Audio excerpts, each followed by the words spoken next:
우리나라 주택시장 얘기할 때 빼놓지 않고 얘기한 게 이제 이웃나라 일본의 뭐 잃어버린 20년을 답습하고 있다 뭐 이런 판단들이 많은데 우리나라 주택시장만의 진단과 전망 우리 원장님께서 어떻게 보시고 계십니까?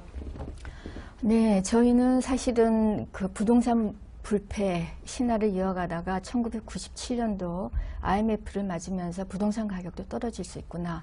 라는 이제 충격을 모두가 갖게 됐습니다. 그 이후부터 우리나라에 이제 신드롬이 하나 생긴 것이 일본식 장기 주택 시장 침체, 불황이라는 이제 그 두려움이 항상 우리 그 주택 시장을 엿보고 있었습니다. 이제 그렇게 되다 보니까 우리도 일본식의 주택 시장 장기 침체로 가는 것이 아니냐. 라는 이제 많은 얘기들이 나왔고 그 부분이 전혀 일리가 없는 것은 아닙니다. 이제 그것이 인구 성장률이 이제 그 둔화되고 있고 또 저금리 기조가 유지되고 있고 또 경제 성장률도 저성장 추세로 바뀌고 있다 보니까 이러한 위기감이 더 많은 무게를 갖게 된 것 같습니다. 유사한 측면이 많죠. 네네, 유사한 측면이 많습니다. 근데 유사한 측면은 많지만 사실은 세부 시장을 들여다보면 차이점이 많다는 것이죠. 그러니까 일본하고 우리나라의 인구 구조가 일단 틀립니다.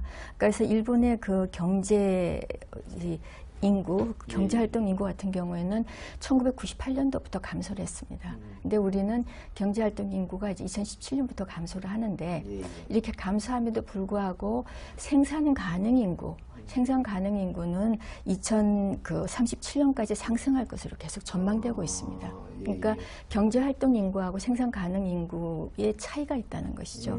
이런 부분에서 인구 부분에서 또 차이가 있고요. 그 다음에 저희 나라가 지금 가구 분화가 굉장히 급격하게 이루어지고 있습니다. 그래서 1995년도에 1인 가구가 한 그 12.7%였었는데 지금 2015년에는 27%까지 올라갔습니다. 근데 이게 2030년이 되면은 33%까지 올라갈 것이다.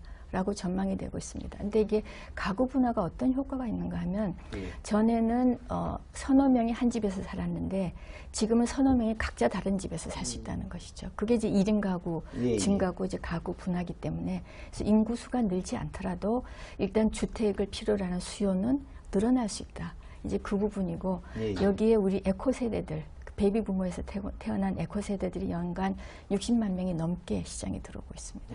이제 그런 부분도 이제 일단은 주택 시장을 우리가 일본식 그 장기 불황과 바로 동일시하는 그 부분은 우리가 제고할 필요가 있다는 부분이겠고요. 그 다음에는 그 노후 주택 같은 것도 주택 교체 수요가 틀리죠. 그래서 일본 같은 경우는 집을 한번 지으면 약 한 51년 정도 씁니다. 외국 서양은 한 100년 이상 쓰죠. 근데 우리나라는 평균 31년입니다. 그것이 물론 그동안의 재개발, 재건축 이익 때문에 멀쩡한 집을 빨리 헐어버린 그런 이유도 있습니다. 여기에는. 하지만 89년도 이전에 지은 집들은 대량 공급이 중요했던 시기에 마구 지어졌기 때문에 사실은 외국처럼 100년을 쓴다거나 이르기는 어렵기 때문에 우리는 그 주택을 다시 지어야 되는 그 교체 수요가 있습니다. 그게 한 480만 호 정도 됩니다. 멸실 수요가 그렇게 이제 많다는 그러니까 거죠? 교체 수요죠. 헐고 다시 지어야 되는. 근데 이것이 일시에 이걸 다 헐지 않더라도 이거에 매년 10% 정도씩만이라도 다시 헐고 다시 짓는다라고 하면 그만큼 새로운 집을 지어야 되고 새로운 집을 필요로 하는 집이 그 수요가 생긴다는 부분입니다. 이런 부분에서 일단은 좀 우리 주택시장 내부적인 요인이 굉장히 다른 부분이 있다 하는 것을 좀 봐야 될 것 같고요. 여기에 또 외국인도 저희가 무시하지 못할 부분이라고 보고 있습니다. 이번에 인구 센서에서 보니까 통계가 많이 틀려졌던데요. 네. 그래서 근데 외국인이 일단은 보면 2010년도 같은 경우에 한 1.9%였습니다. 근데 지금 2015년에 한 2.7% 수준으로 증가했거든요. 근데 이 사람들 중에서 상당 부분이 주택 시장으로 지금 들어오고 있습니다. 이런 외국인의 수요도 저희가 앞으로는 고려해야 될 부분이겠고 또 주택연금이 영목이지라고 하는 주택연금 제도도 일본하고 우리가 틀립니다. 그래서 우리는 부부가 60세가 넘으면 부부들 중에 한 명이라도 넘으면 우리는 연금을 주지 않습니까? 그렇죠? 주다가 자기가 죽을 때까지 쓰다가 이게 남으면 자식이가 물려주고 죽을 때까지 이게 주택 가격이 많이 떨어져도 연금을 줍니다. 근데 일본은 그렇지 않습니다. 부부 2명 중에 한 명이 65세 부부 둘 다 65세를 넘어야 되겠고요. 가격이 떨어지면 그때부터 안 줍니다. 아, 그렇습니까? 예, 그렇습니다. 그래서 우리보다 그 고령층들이 주택을 구입하고 수요하려는 유인력이 우리보다 일본이 적습니다. 그렇네요. 우리는 상대적으로 높습니다.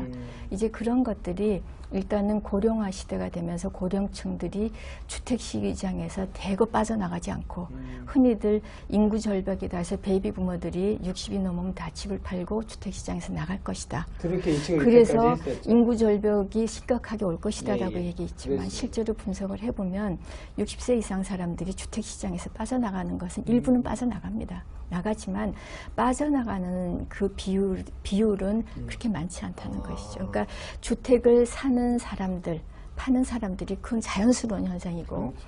있는데 이제 그 중에서 고령층에서는 다운사이징, 예. 그러니까 큰 주택을 조금 적은 규모의 주택으로 바꾸는 그런 형태의 다운사이징 현상이 큰 것이고 완전히 주택을 다 팔고 주택 시장에 나가는 비율은 생각했던 것만큼 그렇게 많지 않았습니다.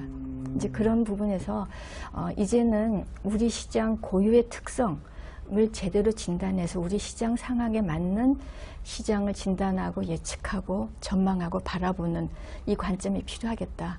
그러니까 일본하고 우리하고 너무 시점이 한 20년 이상 차이 나는 시점을 동일 시점으로 접목시켜서 보는 것은 좀 앞으로는 좀 자제할 필요가